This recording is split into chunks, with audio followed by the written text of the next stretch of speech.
আসসালামু আলাইকুম ওয়া রাহমাতুল্লাহি ওয়া বারাকাতুহু। সুপ্রিয় দর্শক মণ্ডলী, আশা করি আল্লাহর অশেষ মেহেরবানিতে আপনারা সকলে ভালো আছেন। প্রিয় দর্শক, আজকে আমি আলোচনা করব সূরা ইখলাস কোন সময় পড়লে সাথে সাথে বল পাওয়া যায় এবং মনের সব স্বপ্ন পূরণ হয়ে যায়। জানলে অবাক হবেন।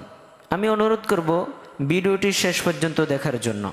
সূরা ইখলাস ছোট, এই কারণে আমাদের অনেকেরই মুখস্থ আছে এবং মানুষও অতি তাড়াতাড়ি মুখস্থ করতে পারেন। আর যাদের মুখস্থ নেই, আপনারা আজকে আমি এই আমলটি বলে দেওয়ার পর মুখস্থ করার চেষ্টা করবেন। আমি আমলটি আপনারা কিভাবে করবেন এবং কোন নিয়মে পড়তে হয় এবং সূরা ইখলাসের কিছু ফজিলত সম্পর্কে আলোচনা করব।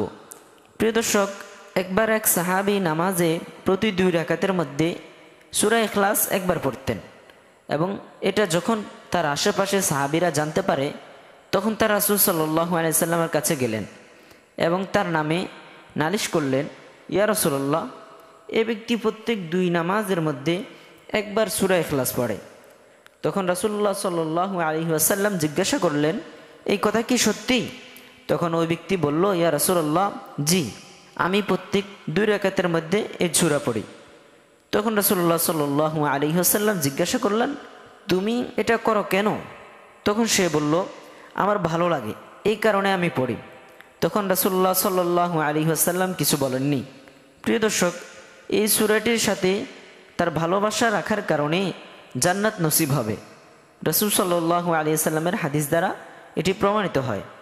এই সূরাতে আল্লাহ তাআলার অস্তিত্ব ও সত্তার সবচেয়ে সুন্দর ব্যাখ্যা রয়েছে, যার কারণে এই সূরাটি খুব বেশি ফজিলতপূর্ণ।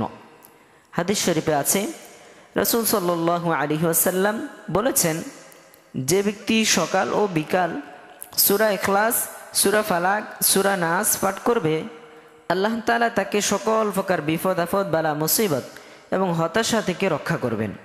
এই হাদিসটি তিরমিজি শরীফে আছে, আবু দাউদ শরীফে আছে, নাসাই শরীফে আছে। এখন আমি আলোচনা করব সূরা ইখলাস কখন কতবার পাঠ করবেন এবং কতবার পাঠ করলে কখন পড়লে মনের আশা পূর্ণ হবে।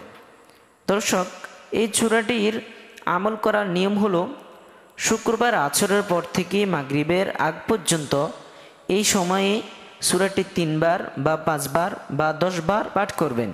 পাঠ করার সময় আপনারা আপনাদের সমস্ত চাওয়া পাওয়াগুলো স্মরণ রাখবেন, তাহলে ইনশাআল্লাহ আপনি অবশ্যই ফলাফল পাবেন।